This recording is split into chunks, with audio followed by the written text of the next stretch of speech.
Hello guys, welcome back to our channel. দেখো এখনো খাইয়া দাইয়া না, কাজ না পাইয়া লাস্টে মিঠুকে বলছি, মিঠু মিঠু আমার সাথে কথা বল। মিঠু তো কোনো কথাই বলছে না। উল্টো লাস্টের দিকে আমাকে একটু কামড়ে কুমড়ে দিয়ে ওকে ওর বাবা সকাল সকাল না স্নান করিয়ে রাত্রে 11টার সময় স্নান করে দিয়েছে। ও এখন খুব রেগে আছে, তো আমার সাথে কোনো কথাই বলতে চাইছে না। কিন্তু ওই মিঠু খুব বকর করে। দেখাবো তোমাদের কেমন বকর করে আমাদের মিঠু। ওকে বাই, সবাই দেখো ভিডিও। মিন্টু, কে স্নান করেছে তোমাকে? কে স্নান করেছে? আচ্ছা, তুমি চেনটা খুঁজে পাওনি বলে এই দেখো, দেখতে পেয়েছো তুমি? এই দেখো চেন।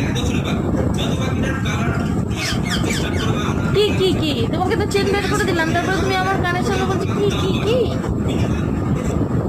হ্যাঁ, তুমি কি বলছো? কেন বলছো কি তুমি? হ্যাঁ মিন্টু, কান করে দিচ্ছি, তোমার ঠান্ডা লাগছে?